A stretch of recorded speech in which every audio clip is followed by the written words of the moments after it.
El 19 de octubre de 1984, a las 3:42 de la tarde, en el corazón del rancho Los Aguilares, situado en las afueras de Zacatecas, exactamente donde los árboles de mezquite tocaban el cielo, y el polvo rojo se levantaba con cada viento que soplaba desde las sierras, Antonio Aguilar encontró algo que cambiaría para siempre la forma en que recordaría a Prieta Linda.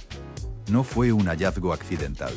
Mientras revisaba cajas de madera desgastada apiladas en la esquina más antigua de la hacienda, cajas que habían permanecido cerradas durante más de 30 años, sus manos tocaron algo que su corazón reconoció antes de que su mente lo comprendiera.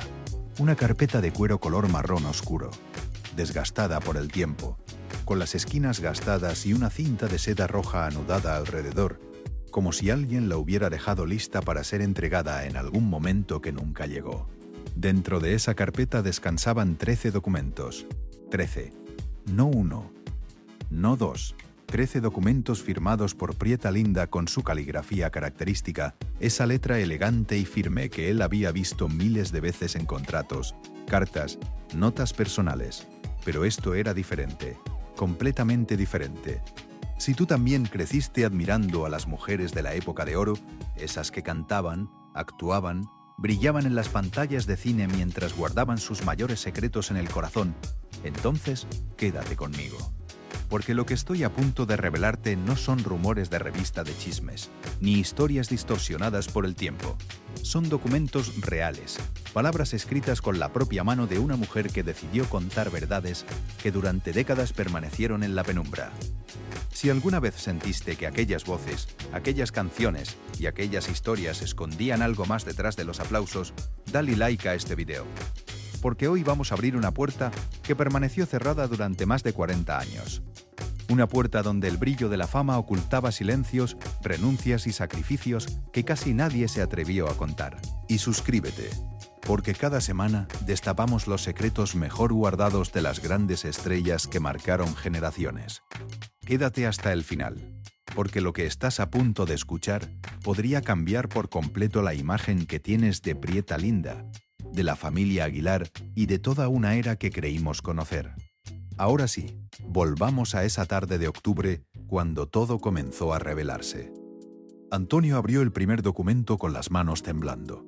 La tinta era azul, decolorada por los años, pero aún legible.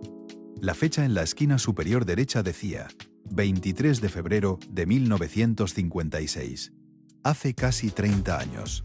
En ese momento, Prieta Linda tendría 32 años. Estaba en la cúspide de su carrera como actriz y cantante. Las películas se sucedían una tras otra. Su nombre aparecía en marquesinas de los cines más prestigiosos de México City. Su voz sonaba en radios a través de toda la República. Pero en esa carta, escrita con una intimidad que rasgaba el pecho, ella hablaba de algo completamente diferente. Hablaba de renuncias. La primera página contenía una confesión dirigida a su hijo mayor. No era una carta convencional. Era una declaración notarizada, firmada ante testigos cuyo nombre aparecía con caligrafía cuidadosa. El licenciado Aurelio Mondragón Salvatierra, la señorita Consuela Ramírez García, ambos residentes en la Ciudad de México. Esto no era un documento casual. Esto era algo que ella había considerado lo suficientemente importante como para hacerlo legal, oficial, permanente. El contenido de esa primera página hablaba sobre promesas. Promesas que ella había hecho y que había mantenido en silencio durante años, mientras filmaba películas, mientras grababa canciones, mientras sonreía para las cámaras, ella estaba llevando el peso de decisiones que nadie sabía que había tomado. Antonio leyó lentamente cada palabra. Su vista se nublaba con lágrimas que no podía evitar. En el segundo documento, fechado el 18 de abril de 1958, Prieta Linda hablaba de un sacrificio específico. Un sacrificio que había hecho por mantener a la familia unida. Las líneas estaban manchadas, como si ella hubiera llorado mientras escribía, como si la pluma se hubiera detenido en ciertos momentos, quizás para buscar las palabras correctas, quizás simplemente para respirar antes de seguir revelando verdades que guardaba en el más profundo silencio. El tercer documento contenía instrucciones sobre objetos con gran valor sentimental. No objetos materiales que pudiera vender o comercializar, cosas simples. una sortija de plata que había pertenecido a su madre, un rebozo bordado que había tejido con sus propias manos, cartas de amor de su marido, escritas en los primeros años de matrimonio. Aquellas instrucciones especificaban exactamente a quién debía entregarle cada objeto, en qué momento de la vida, y por qué eso importaba. Era como si ella supiera, incluso entonces, que la vida sería corta, como si tuviera la premonición de que necesitaba dejar constancia escrita de sus deseos más profundos, porque no siempre estaría allí para decirlos en persona. Mientras avanzaba en la lectura, Antonio comprendió que aquellos documentos revelaban una parte completamente desconocida de la historia familiar, una parte que ninguno de ellos había visto jamás. Su madre, la mujer que todos conocían como la reina indiscutible de la hacienda, la que daba órdenes y dirigía la vida de todos con una mano de acero cubierta de terciopelo, había sido alguien muy diferente en la privacidad de sus pensamientos escritos. En cada página aparecían sentimientos guardados durante décadas: vulnerabilidad, miedo, amor profundo, arrepentimiento sobre decisiones que no podía cambiar. El cuarto documento hablaba específicamente sobre un dinero que ella había ahorrado en secreto durante años. No era una fortuna. Era lo que una mujer podía reunir con los salarios que ganaba como actriz, deduciendo lo que su marido le permitía gastar, reservando moneda a moneda de sus ganancias personales. Ese dinero estaba depositado en el Banco de México, en una cuenta a nombre de su hijo menor. Las instrucciones eran precisas. Ese dinero solo debía utilizarse en caso de emergencia, para educación o para permitirle al muchacho empezar una vida lejos de la hacienda si así lo deseaba. Era dinero de su libertad, dinero que ella había sacrificado para darle opciones a su hijo que ella nunca tuvo. El quinto documento contenía testimonios escritos sobre momentos difíciles de su vida que nadie en la familia conocía completamente. Había una sección dedicada a los primeros años de matrimonio, cuando el dinero escaseaba y ellos vivían en una pequeña casa en un barrio modesto de la capital. Había otra sección sobre una enfermedad que ella había tenido, que la alejó de las cámaras durante 6 meses, que casi la mata según sus propias palabras. En esos párrafos, ella describía el miedo de que nadie la amara si no podía trabajar, el miedo de que la industria del cine la olvidara, el miedo más profundo de que su marido buscara a otra mujer si ella no podía seguir siendo hermosa, joven, productiva. Antonio tuvo que detenerse. Cerró los ojos. Respiró profundamente. Su madre, la mujer que había parecido tan segura de sí misma, que había parecido tan fuerte y decidida, había tenido estos miedos fundamentales. Estos miedos que todas las mujeres tenían, pero que nadie jamás hablaba abiertamente. Miedos que se quedaban dentro del pecho, creciendo silenciosamente, envenenando desde adentro. El sexto documento era una carta dirigida específicamente a él, a Antonio. No había otra explicación. Su nombre estaba escrito en la esquina superior con la letra de ella, inconfundible. Para mi hijo Antonio, cuando entienda lo que significa ser hombre en esta familia.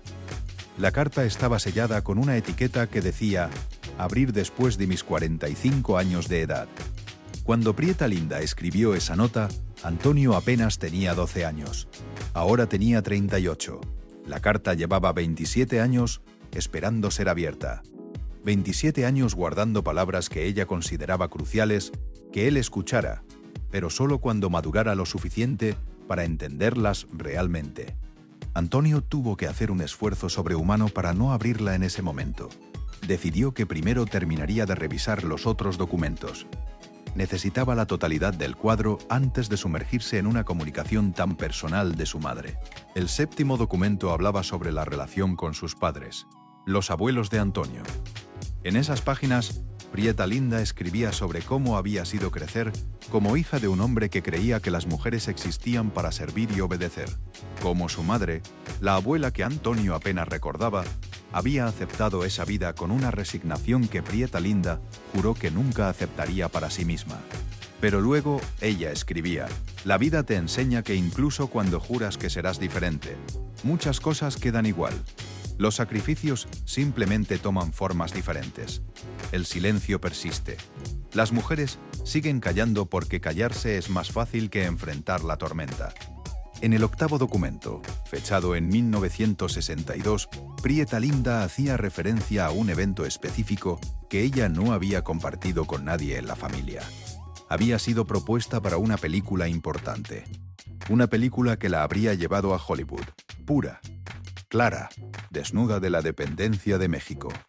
Una oportunidad para trabajar con directores estadounidenses reconocidos internacionalmente. Pero ella había rechazado la oportunidad. Rechazado. En esas páginas explicaba por qué. Su marido no lo permitía. Era la razón simple. Su marido no creía que era apropiado que su esposa trabajara en Hollywood. Podría tener contacto con hombres inapropiados. Podría ser expuesta a ideas que desmoralizaran su alma. Podría perder la feminidad. Esas eran exactamente las palabras que él había usado. Y ella había aceptado. Había firmado un papel rechazando la oportunidad de su vida, porque así era como funcionaban las cosas en esa época. Un hombre tomaba las decisiones. Una mujer obedecía. Punto. Final.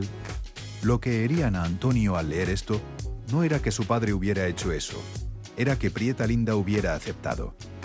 Era que ella escribiera en el documento que incluso en ese momento, años después, no estaba segura de si había tomado la decisión correcta. Si había hecho lo correcto, priorizando a su familia. Si ese sacrificio había valido la pena. La duda estaba allí, escrita con su propia letra para que toda la posteridad pudiera verla. El noveno documento contenía instrucciones sobre qué hacer con toda su documentación profesional. Sus premios, sus fotografías de películas, sus discos de oro. Prieta Linda tenía opiniones muy específicas sobre cómo debería preservarse su legado profesional. Pero lo que era verdaderamente interesante era que ella dedicaba más páginas a instrucciones sobre cómo no debería distorsionarse su legado. Específicamente, ella escribía que no quería que la mitificaran. No quería que después de su muerte la convirtieran en algo que no era. Una santa, una víctima, una mártir. Ella escribía que había sido una mujer común que hizo lo que podía con lo que tenía en el momento. Nada más, nada menos. Eso era lo que quería que el mundo supiera. Eso era lo que importaba que quedara registrado. Habían pasado 2 horas desde que Antonio había abierto la carpeta de cuero. El sol comenzaba a descender sobre las montañas. La luz del atardecer entraba por las ventanas del viejo almacén donde estaba revisando estos documentos, tiñendo todo de dorado. Se podría haber creído que era un momento cinematográfico si no fuera por el hecho de que estaba llorando abiertamente, sin intentar contenerse. Toda la fortaleza que había construido durante años, toda la imagen pública de hombre fuerte de la familia, se desmoronaba con cada página que leía. El 10º documento era el más perturbador de todos. Estaba fechado en 1969. Prieta Linda tenía 45 años. En esa época, ella ya estaba menos visible públicamente. Las películas llegaban con menos frecuencia. Los papeles que le ofrecían no eran los románticos principales, sino roles secundarios. Era como si el mundo la estuviera descartando lentamente. En ese documento, ella escribía sobre la depresión. La palabra misma no se usaba frecuentemente en esa época. Las mujeres no admitían depresión. Admitían debilidad temporal. Pero Prieta Linda usaba la palabra directamente. Depresión. Decía que había momentos en los que no podía salir de la cama, momentos en los que la idea de desaparecer le parecía preferible a seguir viviendo una vida que no era la suya, que había considerado seriamente cómo hacerlo. ¿Dónde podría hacerlo sin que sus hijos lo vieran? ¿Cómo podría hacer que pareciera un accidente? Antonio tuvo que cerrar el documento. No pudo seguir leyendo inmediatamente.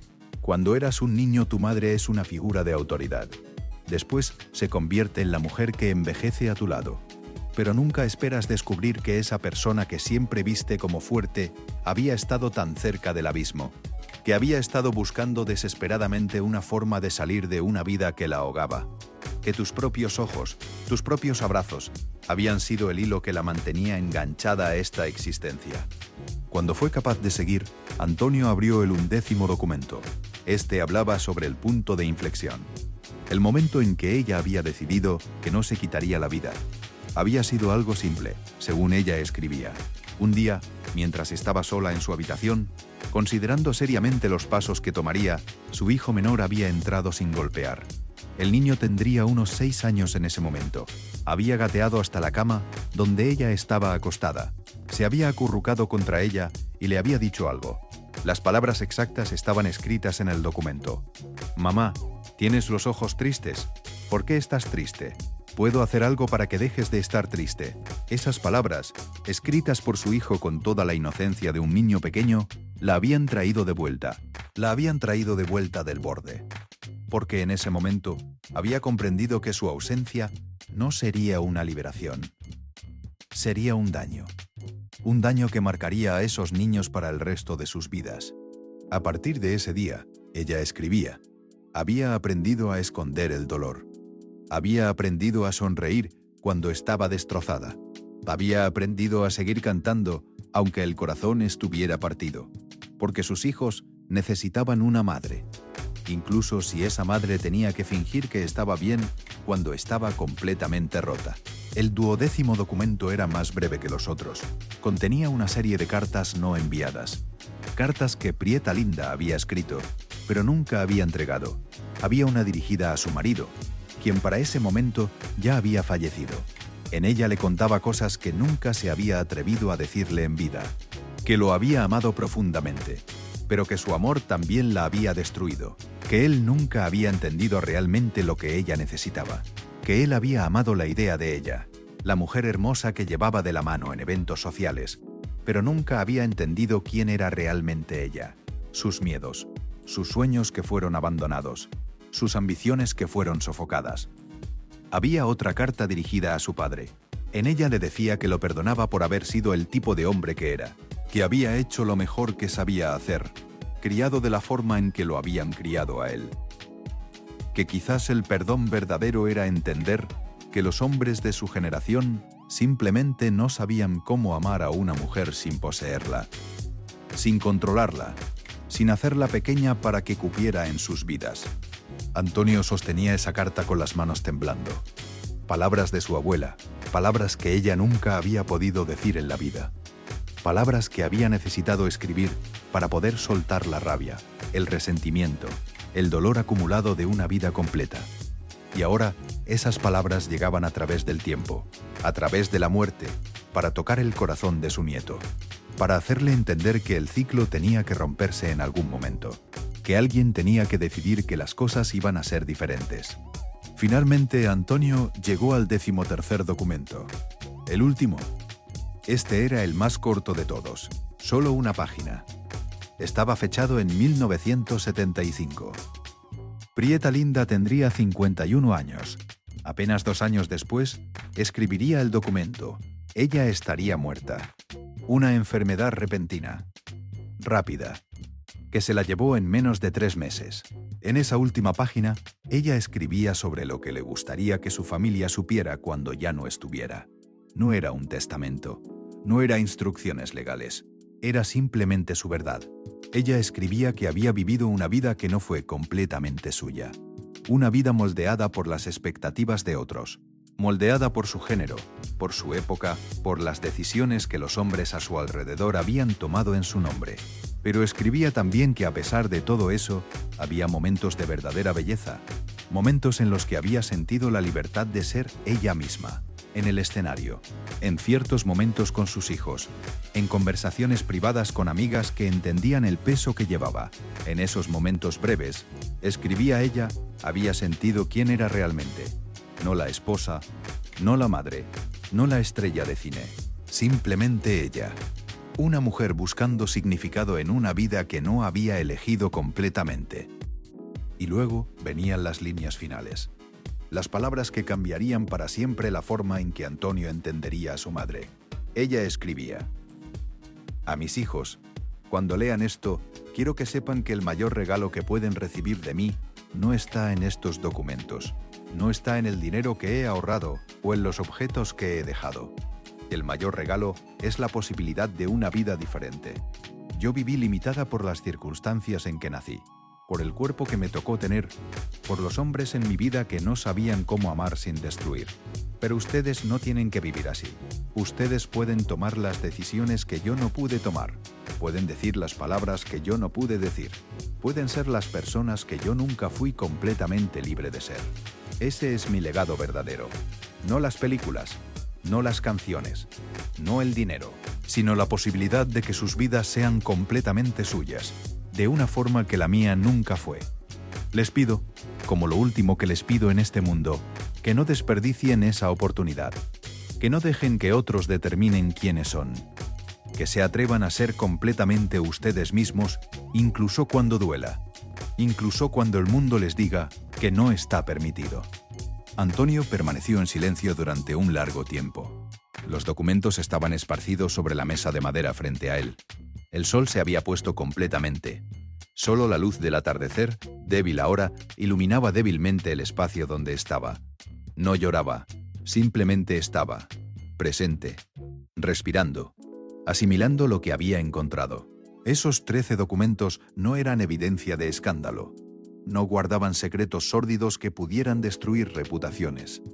No contenían acusaciones de infidelidad o fraude, o crímenes cometidos en la oscuridad. Lo que contenían era mucho más valioso y mucho más peligroso.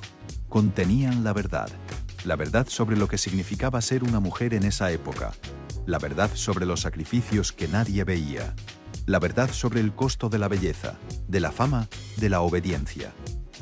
La verdad sobre cómo una mujer podía estar en todos lados, haciendo todo, siendo todo para todos, y aún así sentirse completamente sola. En las semanas que siguieron, Antonio leyó esa carta que estaba dirigida a él una docena de veces. Una docena de veces leyó las palabras que su madre había escrito cuando él apenas era un adolescente. Palabras sobre lo que significaba ser hombre en una familia como la suya. Palabras que ella había escrito con la esperanza de que algún día él pudiera entender. Y cuando finalmente comprendió lo que ella estaba diciendo, cuando la verdad se filtró completamente en su conciencia, algo se rompió dentro de él. Algo que nunca volvería a ser lo mismo. Porque lo que Prieta Linda le estaba diciendo en esa carta era que él tenía un poder que ella nunca tuvo, que sus decisiones importaban, que podía elegir cómo tratar a las mujeres a su alrededor, que podía ser el tipo de hombre que su abuelo no había sido, que podía romper el ciclo. Y durante años, Antonio se había escondido tras la identidad pública del charro cantante, el hombre fuerte, el patriarca de la familia. Pero ahora, con esos documentos entre las manos, no podía esconderse más. Ahora tenía que enfrentar las decisiones que había tomado en su vida, las formas en que había replicado los patrones de su abuelo, las veces que no había escuchado, las veces que no había permitido que su esposa tomara sus propias decisiones, las veces que había priorizado su visión del mundo sobre la seguridad emocional de las mujeres a su alrededor. Si esta historia te está tocando algo adentro, si estás reconociendo en ella partes de tu propia vida, de tu propia familia, regálame un like. Porque esto no es solo la historia de Prieta Linda, es la historia de millones de mujeres que vivieron vidas completas dentro de las sombras de los hombres que amaban. Es la historia de las mujeres que hoy eres tú, abuela, madre e hija. Es la historia de lo que heredamos cuando nadie está contando. La herencia no es el dinero, la herencia es el silencio. La herencia es la aceptación. La herencia es aprender a vivir pequeños cuando naciste para ser grande. Y suscríbete a este canal, porque cada semana voy a traer historias que te van a hacer repensar todo lo que creías saber sobre la época de oro. Historias que te van a mostrar que detrás de cada sonrisa famosa hay una historia de dolor. Detrás de cada éxito hay un costo. Y ese costo, la mayoría de las veces, fue pagado por las mujeres. Ahora, sigamos con lo que pasó después de que Antonio hizo este descubrimiento devastador. Lo primero que hizo Antonio fue sentarse con su hermano mayor. Necesitaba saber si su hermano sabía algo sobre estos documentos, si quizás existía algún contexto que Antonio estuviera perdiendo. Su hermano, cuando vio los papeles, simplemente negó con la cabeza. Dijo que nunca había visto nada de esto, que nunca había sabido que su madre estuviera considerando quitarse la vida, que nunca había conocido la profundidad del sufrimiento que ella estaba guardando. Y la reacción de su hermano fue la de un hombre que se da cuenta de que había estado viviendo una mentira toda su vida. Una mentira piadosa, es cierto. Una mentira que permitía que la vida funcionara sin demasiadas perturbaciones emocionales. Pero una mentira de todas formas. Lo segundo que hizo fue buscar a su hermano menor, el que había entrado a la habitación de su madre cuando ella estaba considerando suicidarse. Ese hermano ahora tenía 52 años. Estaba viviendo lejos de la hacienda, en otra ciudad, intentando construir una vida alejada de la sombra de la familia Aguilar. Cuando Antonio le mostró el documento que Prietalinda había escrito sobre ese momento, su hermano comenzó a llorar. Después de todos esos años, después de toda una vida, descubrió que el acto más simple que había hecho cuando era niño, simplemente subirse a la cama y preguntar por qué su madre estaba triste, había salvado la vida de esa mujer. Había sido el acto de salvación, y ella le había agradecido escribiendo sobre eso, guardando ese momento en un documento, para que cuando la vida fuera difícil, él supiera que su valor había sido reconocido. Lo que sucedió con estos documentos en los años que siguieron fue que se convirtieron en la brújula emocional de la familia Aguilar. No fueron publicados, no fueron compartidos ampliamente con el público, pero fueron leídos, fueron cuidadosamente preservados. Y lo más importante, fueron transmitidos. Los hijos de Antonio leyeron sobre el sacrificio de su abuela. Los hijos de su hermano aprendieron sobre la capacidad que tenemos de salvar a otros simplemente con actos de amor pequeños. Y la familia empezó a cambiar, no de la noche a la mañana. Los patrones que habían estado en la familia durante generaciones no desaparecen así de simple. Pero lentamente, muy lentamente, algo comenzó a ser diferente. Las mujeres de la familia ganaron voz. Las decisiones comenzaron a tomarse de forma diferente. No porque alguien lo ordenara desde arriba, sino porque los hombres, habiendo leído las palabras de Prietalinda, comprendieron que el costo de seguir como siempre había sido simplemente demasiado alto. Que el sacrificio que habían estado pidiendo a las mujeres de la familia era un sacrificio que nadie tenía derecho a pedir. Años después, cuando Antonio estaba ya avanzada su edad, escribió su propia carta, una carta dirigida a sus hijos y nietos. En ella hablaba sobre lo que había significado leer los documentos de su madre, cómo esa experiencia había sido lo más difícil y lo más importante que le había sucedido en la vida, cómo había tenido que enfrentar sus propios errores, cómo había tenido que pedir perdón a las mujeres de su vida por no haber sido el hombre que su madre había escrito que debería ser. Y en esa carta, Antonio escribía que el regalo real de su madre no había sido el dinero ahorrado, no había sido las instrucciones sobre los objetos sentimentales, había sido la oportunidad de redirigir una vida entera, de elegir ser diferente, de romper un ciclo que parecía que duraría para siempre. La historia de estos 13 documentos se esparció lentamente a través de la familia extendida. No fue un gran evento público. No fue algo que apareciera en las revistas de chismes o en los periódicos. Fue una historia familiar que se contaba en voz baja, de generación a generación, transformándose ligeramente cada vez que se contaba, pero conservando siempre su verdadero núcleo. La verdad de que las mujeres están guardando secretos. Las mujeres están sufriendo en silencio. Las mujeres están sacrificando partes de sí mismas que nunca recuperarán. Y los hombres a su alrededor, incluso los hombres buenos, incluso los hombres que las aman, frecuentemente no tienen idea de la profundidad del costo. Algunos de los nietos de Antonio, cuando llegaron a ser adultos, buscaron los documentos originales. Querían leerlos con sus propias manos. Querían ver la caligrafía de su bisabuela. Querían estar en la presencia de esas palabras que habían cambiado el curso de su familia. Y lo que descubrían cuando leían esos documentos era algo que quizás Prietalinda nunca supo completamente cuando los escribía. Que sus palabras, sus confesiones privadas, sus revelaciones de dolor serían el legado más importante que podría dejar. No las películas que había hecho, aunque esas habían entretenido a millones. No las canciones que había grabado, aunque esas habían tocado millones de corazones.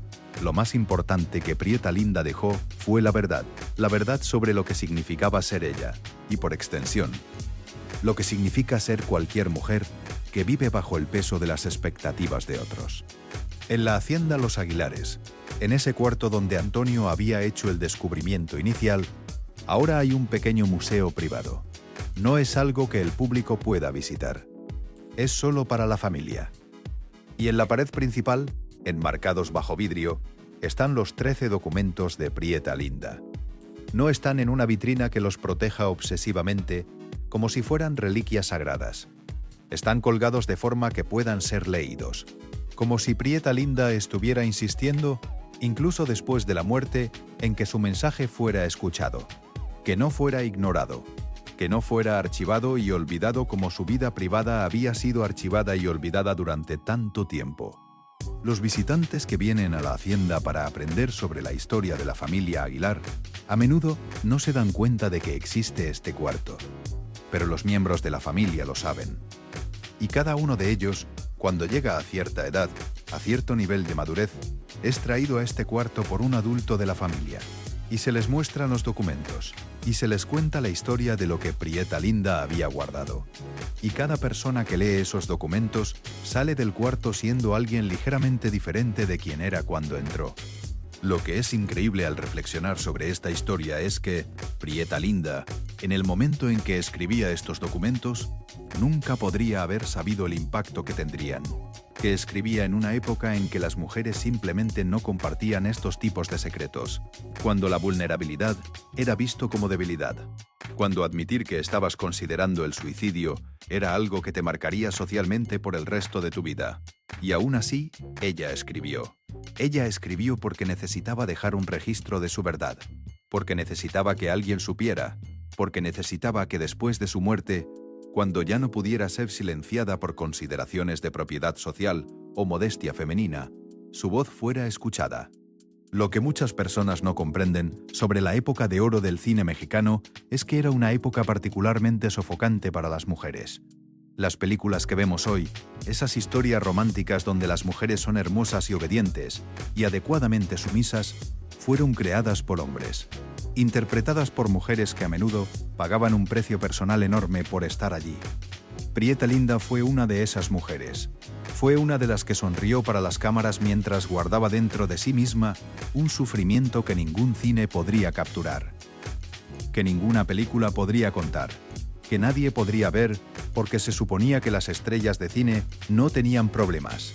Se suponía que eran radiantes, eran perfectas, eran exactamente lo que todos querían que fueran, nada más.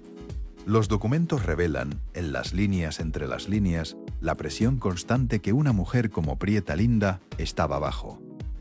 Tenía que ser hermosa, tenía que ser deseable, tenía que ser materna y cariñosa con sus hijos, sin permitir que eso la convirtiera en alguien que no fuera atractiva para su marido. Tenía que ser obediente a su marido sin ser tan obediente que perdiera su propio sentido de identidad completamente. Tenía que ser exitosa profesionalmente sin permitir que ese éxito la hiciera parecer demasiado independiente o amenazante. Tenía que estar disponible para todos, en todos los momentos. Y en algún lugar dentro de toda esa tensión irreconciliable, se suponía que tenía que descubrir quién era. Y ella descubrió. A través de estos documentos podemos ver que Prieta Linda era una mujer inteligente, sofisticada, psicológicamente astuta. Era capaz de ver sus propias circunstancias con una claridad extraordinaria. Sabía exactamente lo que estaba sucediendo. Sabía exactamente por qué estaba sufriendo. Y lo que es notable es que no culpaba simplemente a su marido o a su padre o a la sociedad.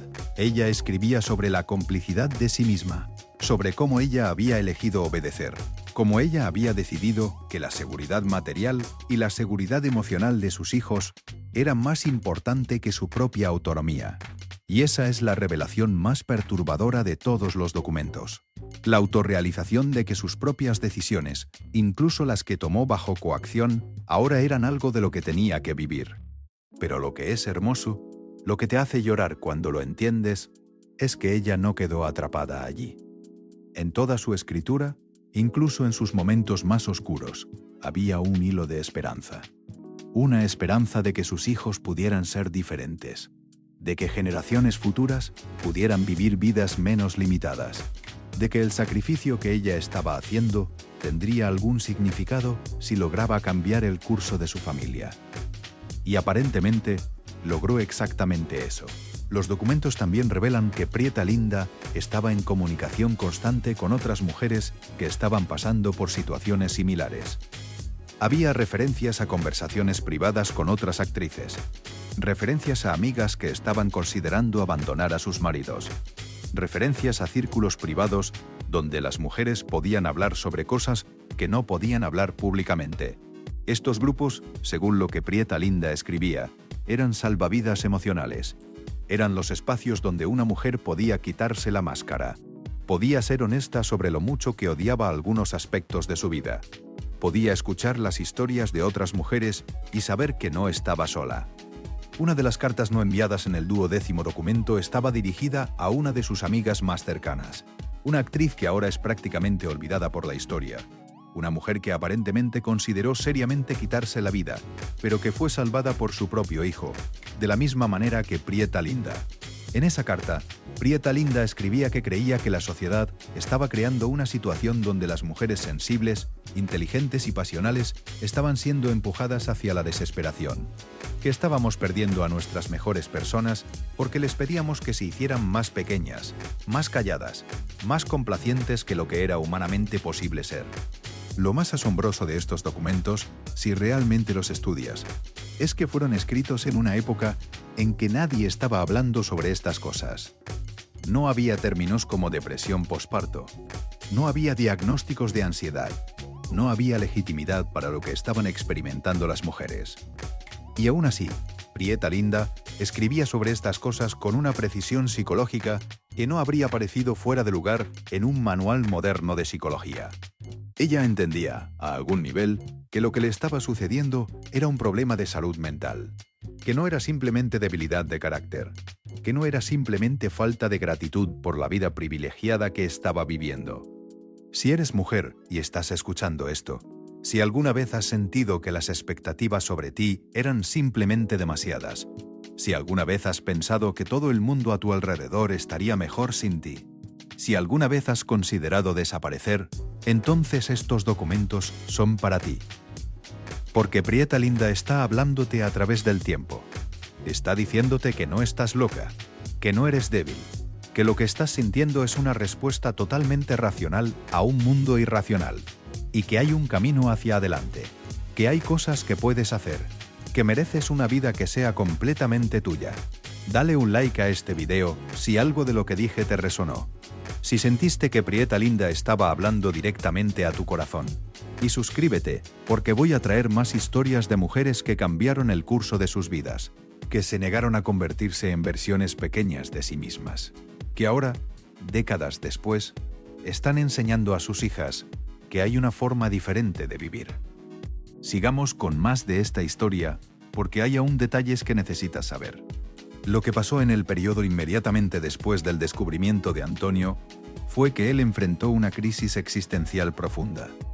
Durante años, él había construido su identidad pública alrededor de ser el patriarca, el hombre fuerte, el que toma las decisiones, el que sabe qué es lo mejor para la familia, y de repente estaba leyendo las palabras de su madre, describiéndolo implícitamente como un producto de un sistema que ella había odiado. Un sistema que ella había sufrido bajo. Antonio comenzó a revisar todas sus relaciones con las mujeres de su vida, su esposa, sus hijas, sus nietas, y lo que descubrió fue incómodo, era doloroso, pero era necesario. Descubrió que había estado replicando exactamente el patrón que su abuelo había establecido. Había estado tomando decisiones en nombre de su esposa. Había estado restringiendo sus movimientos y sus oportunidades basándose en lo que él creía que era apropiado. Había estado insistiendo en una forma particular de vivir, una forma que servía a sus necesidades y sus comodidades, no necesariamente las de las mujeres a su alrededor. Y entonces Antonio tuvo que tomar una decisión fundamental. Podía ignorar lo que había aprendido. Podía cerrar los documentos, guardarlos de nuevo en la caja y seguir viviendo la vida que había estado viviendo. Muchos hombres habían hecho exactamente eso a través de la historia. Habían encontrado evidencia de que sus acciones estaban causando daño y habían elegido mirar hacia otro lado. Habían elegido priorizar su comodidad sobre el bienestar emocional de las personas que se suponía que amaban. Pero Antonio no hizo eso, y ese fue el acto verdaderamente revolucionario. Porque reconocer que has estado equivocado es una cosa, cambiar es otra completamente diferente. Lo que Antonio hizo fue ir a hablar con su esposa. Llevó los documentos, mostró a su esposa lo que su madre le había escrito. Y entonces, en una conversación que duró horas, hablaron sobre su propio matrimonio. Antonio preguntó si ella había estado sacrificando partes de sí misma, si había habido sueños que ella había abandonado porque él no lo permitía, si alguna vez había sentido el resentimiento que Prieta Linda describía en sus cartas. La respuesta fue sí a casi todas las preguntas. Su esposa había querido tomar clases de danza, había querido viajar, había querido mantener su carrera de maestra en lugar de abandonarla para ser la esposa de un hombre famoso. Había querido ciertas cosas que una mujer no podía querer en ese contexto sin ser visto como desleal o insatisfecho con la vida que su marido le estaba proporcionando. Y ella había sacrificado todo eso, calladamente, sin un gran drama, simplemente viviendo la vida que se esperaba que viviera. Lo que sucedió después fue que Antonio y su esposa tuvieron que renegociar su matrimonio, y eso fue difícil, porque él había estado construyendo una identidad completa alrededor de una forma de ser que ahora tenía que deconstruir. Porque ella tenía 30 años menos de la vida detrás de ella, años en los que había estado limitada a los confines de su matrimonio, y ahora tenía que recuperar algo de lo que había perdido, pero con el tiempo muy limitado. Pero lo que es importante es que intentaron hacer algo diferente. Antonio comenzó a apoyar a su esposa en las cosas que ella quería hacer. Las clases de danza comenzaron. Los viajes comenzaron. Y aunque la carrera de su esposa como maestra nunca volvió al nivel que habría alcanzado, si no la hubiera abandonado, ella pudo hacer algunas cosas en esa dirección. Pudo crear un pequeño programa de educación para mujeres de la comunidad. Las hijas de Antonio vieron este cambio. Vieron a su madre siendo soportada de una forma que nunca lo había sido. Y eso cambió sus expectativas para sus propias vidas. Insistieron en ser educadas. Insistieron en tener carreras. Insistieron en no ser simplemente accesorios en las vidas de los hombres. Y aunque hubo mucha fricción alrededor de eso, aunque hubo momentos en que Antonio tenía que obligarse a sí mismo a quedarse callado cuando habría preferido objetar, él permitió que sus hijas construyeran vidas que eran más completamente suyas. Esto fue revolucionario en el contexto de una familia como la de los Aguilares, una familia donde, históricamente, el hombre había sido indiscutiblemente la cabeza de la familia, quien tomaba las decisiones finales sobre prácticamente todo que importaba. Y ahora, una mujer muerta hace años, estaba desde sus documentos insistiendo en que eso tenía que cambiar. Y su hijo, a una edad cuando la mayoría de los hombres se endurecen en sus formas, estaba escuchando. El hermano menor de Antonio, el que había sido salvado del suicidio de su madre por un acto de amor infantil, también comenzó a cambiar después de saber sobre estos documentos. Él había estado viviendo una vida que era bastante alejada de la familia. Tenía un matrimonio que era probablemente más equitativo que los de sus hermanos, simplemente porque él había estado fuera de la influencia directa de la dinámica de la hacienda. Pero incluso él sintió la necesidad de reflexionar después de entender realmente lo que su simple acto de amor de niño había significado para su madre. Este hombre comenzó a convertirse en un defensor dentro de su propia vida. Cuando su hijo entró en la adolescencia y quiso hacer cosas que no eran consideradas apropiadas para un hombre de su posición social, él permitió que el muchacho las hiciera. Cuando su hija quiso ir a la universidad lejos de casa, algo que era prácticamente impensable en esa época para una mujer de la clase de la familia Aguilar, él apoyó su decisión. Su matrimonio se fortaleció porque no estaba basado en la represión y el control, sino en el apoyo mutuo. Y lentamente, generación tras generación, la familia Aguilar cambió. Los hijos de Antonio no criaron a sus propios hijos de la misma manera que habían sido criados. Las hijas de Antonio insistieron en que sus propios hijos entendieran a las mujeres como iguales. Los hijos del hermano menor llevaron la idea más lejos aún. Y cuando los nietos de Antonio y sus primos llegaron a la edad adulta, la familia Aguilar era irreconocible en términos de su dinámica de género en comparación con lo que había sido una generación atrás. Lo que es notable es que ninguno de esto fue impuesto desde arriba. No fue una dirección de la familia, no fue un acto de rebelión que dividió a la familia. Fue simplemente el efecto en cascada de que una mujer había escrito sus verdades, de que ella había dejado constancia escrita de lo que le había sucedido. y de que los hombres de su familia habían sido valientes lo suficiente como para escuchar esas verdades, incluso cuando eran incómodas, incluso cuando requerían que ellos cambiaran fundamentalmente quiénes eran. En un nivel más amplio, lo que estos documentos revelan es algo que la historia oficial del cine mexicano de la época de oro nunca ha contado completamente: que las mujeres que brillaban en esas pantallas de cine estaban frecuentemente viviendo en las sombras en sus vidas privadas, que el costo de ser una estrella de cine en esa época, particularmente para las mujeres, era extraordinariamente alto, y que muchas de esas mujeres estaban guardando secretos, estaban sufriendo en silencio. Prieta Linda fue una de esas mujeres, y sus documentos, estos 13 trozos de papel gastados por el tiempo, son ahora la evidencia más convincente de que la época de oro tenía un lado oscuro, un lado que no fue grabado en celuloide, un lado que nadie vio excepto la gente más cercana a ella. Y hasta ahora, incluso esa gente cercana no sabía la verdad completa. Cuando Antonio comenzó a compartir información sobre estos documentos con historiadores del cine mexicano, comenzó un pequeño pero significativo cambio en cómo se escribía la historia de la época de oro. Ya no era simplemente una historia de hombres hermosos y mujeres hermosas haciendo películas hermosas. Era también una historia de las mujeres que estaban sufriendo bajo la superficie. Era una historia de sacrificios que no eran visibles en la pantalla. Era una historia de vidas que eran profundamente complicadas. La influencia de estos documentos se extendió incluso fuera de la familia Aguilar.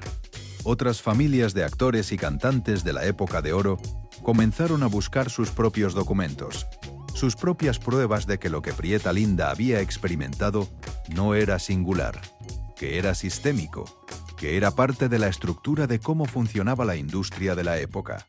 Y comenzaron a encontrar cosas: cartas de otras actrices, diarios, fotografías privadas que contaban historias muy diferentes de la narrativa pública. Lo que es importante entender es que estos documentos llegaron a existencia en una época cuando nadie estaba pidiendo que existieran. Prieta Linda no estaba escribiendo para la posteridad, no estaba escribiendo para que historiadores estudiaran su vida años después de su muerte.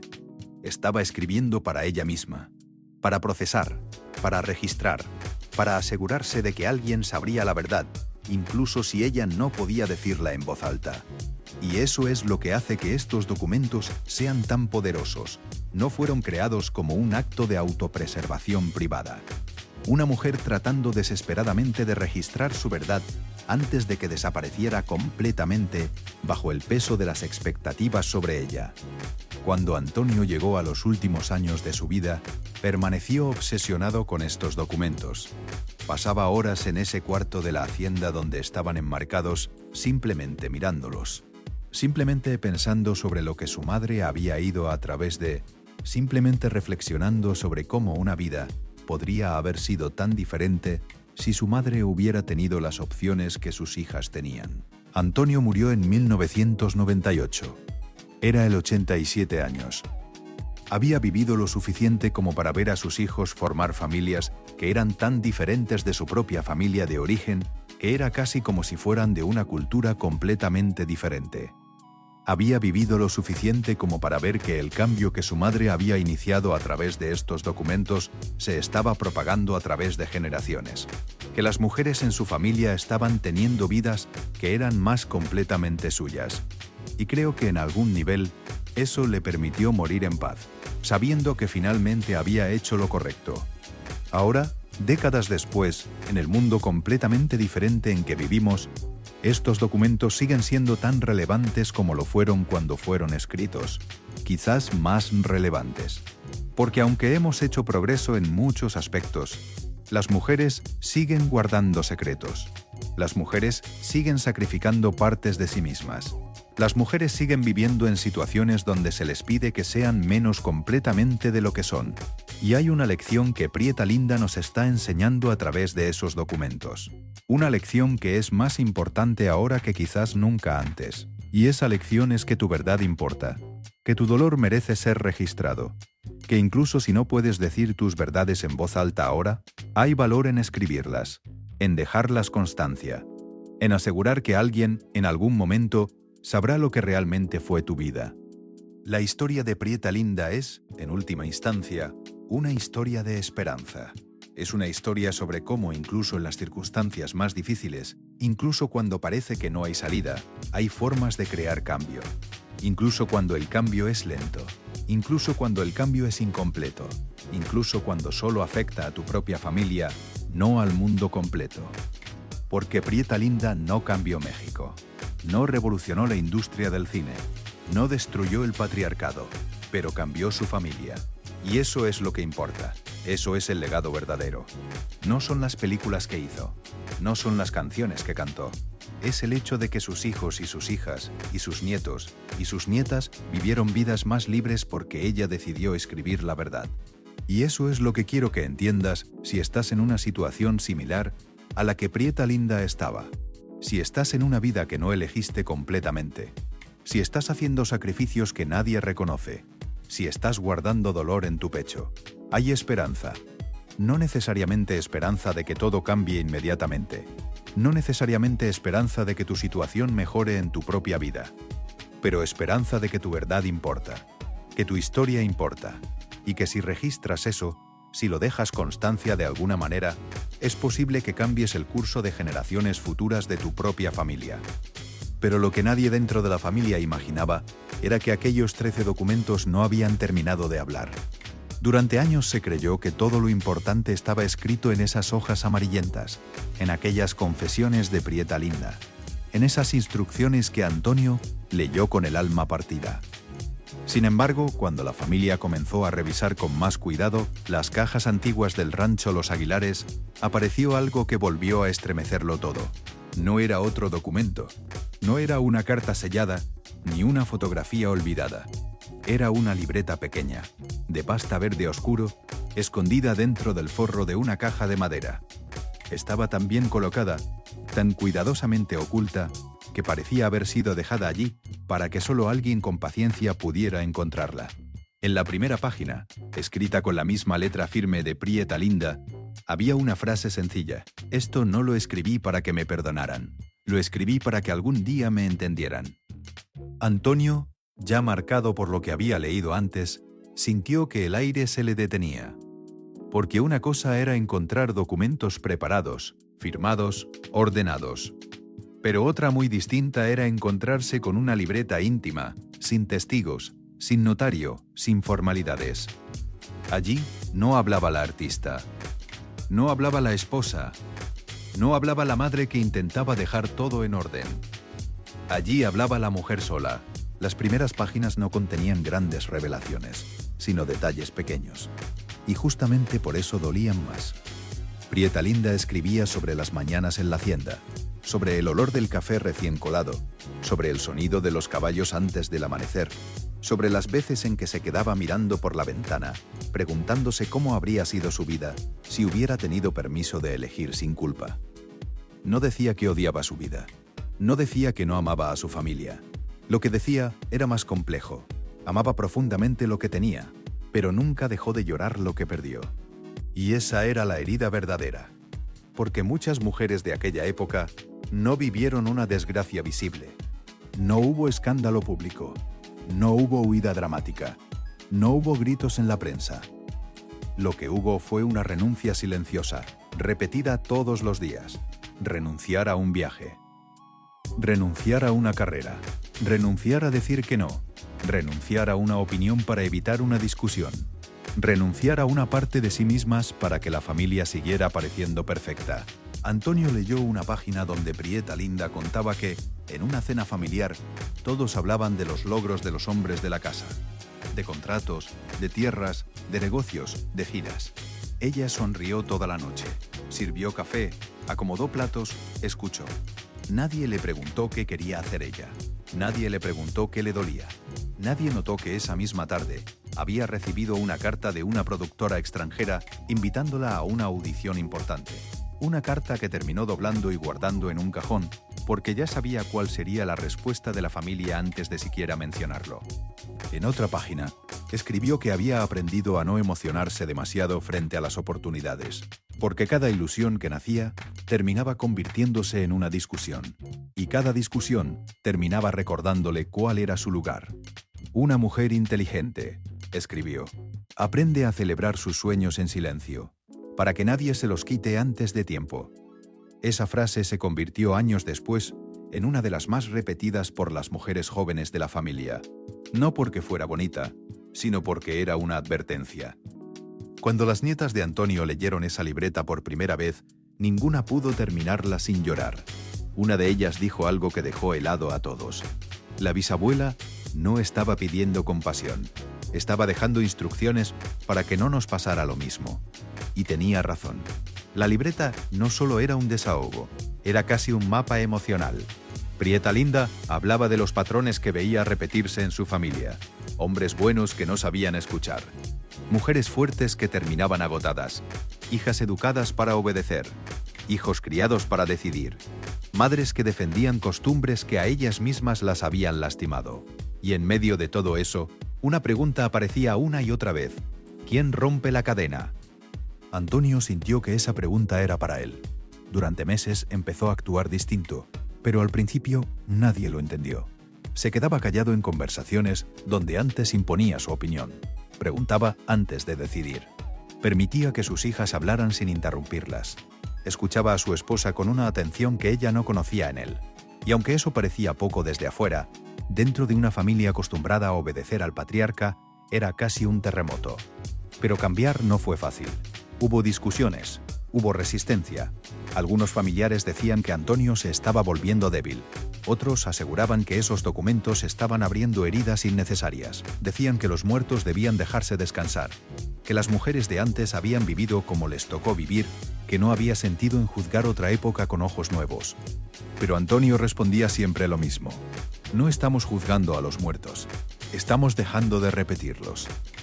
Esa frase dividió a la familia, porque había quienes preferían la versión cómoda de la historia. La Prieta Linda alegre, fuerte, elegante, siempre entera. La mujer que nunca se quebraba, la madre que todo lo resolvía. La artista que no se quejaba. Pero los documentos y la libreta mostraban algo más humano, más doloroso y más verdadero.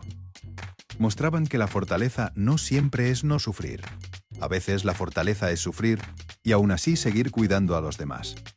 Con el tiempo, Antonio decidió hacer algo que nadie esperaba.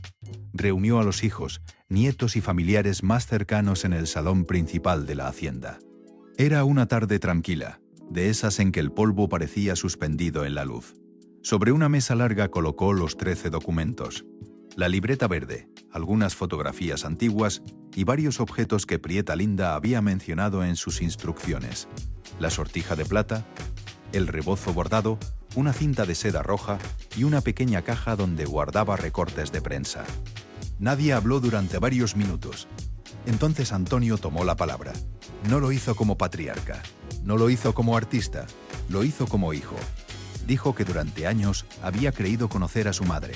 Había creído que la recordaba completa, pero ahora entendía que uno nunca conoce del todo a una madre, porque las madres suelen entregar tanto de sí mismas que terminan escondiendo su propia historia detrás de la historia de sus hijos. Dijo que Prieta Linda no había dejado aquellos documentos para destruir a nadie, sino para salvar a quienes venían después. Luego pidió perdón. Pidió perdón a su esposa por las veces que decidió por ella, a sus hijas por las veces que confundió protección con control, a sus hijos por enseñarles, sin querer, que ser hombre era mandar más y escuchar menos, a sus nietas por haber heredado una casa donde muchas veces las mujeres tenían que pedir permiso para ser libres. Ese momento cambió algo en la familia. No porque todos aplaudieran, no porque todos entendieran, sino porque por primera vez un hombre de la casa dijo en voz alta lo que muchas mujeres habían sentido durante años. Después de esa reunión, la libreta comenzó a circular entre las mujeres de la familia, no como una reliquia triste, sino como una conversación pendiente. Cada una encontraba una frase que parecía escrita para ella. Una nieta subrayó la parte donde Prieta Linda hablaba de abandonar sueños por miedo a parecer egoísta. Una hija se quedó con el párrafo donde decía que amar a la familia no debería significar desaparecer dentro de ella. La esposa de Antonio lloró al leer una línea que decía: «A veces una mujer no quiere irse, solo quiere que la vean». Esa fue quizá la frase más dura de todas, porque resumía todo. Prieta Linda no quería borrar su vida, no quería negar su amor, no quería destruir su familia, quería ser vista. Quería que alguien entendiera que detrás de su voz, de sus vestidos, de su elegancia y de sus sonrisas, había una persona completa. Una persona con cansancio, deseos, dudas, rabia, ternura y sueños propios. La historia de los 13 documentos dejó de ser solamente una historia sobre el pasado. Se convirtió en una especie de espejo. Cada generación de la familia empezó a preguntarse qué secretos estaba guardando, qué silencios estaba normalizando, qué dolores estaba heredando sin darse cuenta. Y tal vez por eso Antonio lloró tanto aquella tarde de octubre. No lloró solo por su madre, lloró por todas las veces que no la escuchó, por todas las preguntas que nunca le hizo, por todas las respuestas que ya no podía recibir. Lloró porque entendió demasiado tarde que una madre también necesita ser cuidada, no solo obedecida, que una mujer fuerte también necesita descanso, que una sonrisa puede esconder una vida entera de palabras no dichas. Años después, cuando Antonio ya era un hombre mayor, sus nietos recordaban verlo sentado frente a los documentos durante largos ratos. No decía nada, solo miraba. A veces tocaba el vidrio con los dedos, como si pudiera tocar la mano de Prieta Linda a través del tiempo. Una de sus nietas le preguntó una vez qué sentía cuando los leía. Antonio respondió: «Siento que mi madre todavía me está criando». Y quizás era verdad, porque hay madres que siguen enseñando incluso después de irse. Enseñan desde una carta, desde una fotografía, desde una receta escrita a mano, desde una frase que nadie entendió en su momento, desde un silencio que años después se vuelve explicación. La familia nunca volvió a ser la misma. Las mujeres comenzaron a estudiar más, a viajar más, a decidir más. No fue perfecto. Ninguna familia cambia sin tropiezos. Hubo discusiones, recaídas, viejas costumbres que regresaban disfrazadas de consejos. Pero cada vez que alguien intentaba imponer una decisión sobre una mujer de la familia, alguien recordaba la frase de Prieta Linda: «No dejen que otros determinen quiénes son». Y esa frase pesaba. Pesaba más que un apellido, más que una tradición, más que una orden. Con el paso del tiempo, algunos quisieron convertir a Prieta Linda en una santa familiar. Decir que todo lo hizo bien, que nunca se equivocó, que siempre fue pura entrega. Pero los mismos documentos impedían esa mentira. Ella había escrito claramente que no quería ser recordada como una mujer perfecta. Quería ser recordada como una mujer real. Una mujer que amó, dudó, cayó, se arrepintió, resistió y dejó una advertencia para quienes vinieran después. Por eso cuando alguien de la familia entra hoy a ese cuarto privado de la hacienda, no entra a ver papeles viejos, entra a escuchar una voz. Una voz que dice que las familias no se destruyen por contar la verdad, se enferman por esconderla demasiado tiempo. Una voz que dice que amar no debe significar obedecer hasta desaparecer. Una voz que recuerda que el legado más importante no siempre está en la fama, ni en las canciones, ni en los aplausos, sino en la valentía de decir: «Conmigo termina este silencio». Y así, los 13 documentos firmados por Prieta Linda dejaron de ser un secreto guardado en una carpeta de cuero. Se convirtieron en una herencia moral, en una promesa, en una deuda, en una puerta abierta para que las mujeres de esa familia caminaran hacia una vida más propia. Porque al final, lo que Antonio descubrió aquella tarde no fue solo la tristeza de su madre, descubrió su grandeza, no la grandeza del cine, ni de la música, ni de los escenarios. La grandeza de una mujer que, aún sintiéndose limitada por su época, tuvo la lucidez de pensar en quienes vendrían después. Una mujer que no pudo vivir completamente libre, pero dejó escritas las palabras necesarias para que otras sí pudieran intentarlo. Y quizá por eso, Antonio nunca volvió a pronunciar el nombre de Prieta Linda de la misma manera. Antes lo decía con orgullo familiar. Después lo decía con respeto profundo. Como quien entiende que detrás de cada mujer que parece fuerte, puede haber una historia que nadie se tomó el tiempo de leer. Ese fue el verdadero hallazgo. No los 13 documentos, no la libreta, no la carpeta de cuero. El verdadero hallazgo fue entender que Prieta Linda no había estado callada porque no tuviera nada que decir. Había estado callada porque nadie le había dado un lugar seguro donde decirlo. Y cuando por fin lo encontró, lo hizo en papel, para que el tiempo no pudiera borrarla. Y el tiempo no la borró. Si esta historia te ha impactado, si estás sintiendo lo que Prieta Linda sentía, si alguna vez has considerado que desaparecer sería más fácil que seguir viviendo bajo el peso de expectativas que son demasiadas, quiero que sepas que no estás sola. Quiero que sepas que hay un camino. Quiero que sepas que tu vida tiene valor. Incluso si te sientes invisible. Incluso si nadie está viendo tu verdad. Tu vida importa. Dale un like a este video si algo de lo que hemos hablado hoy te tocó el corazón.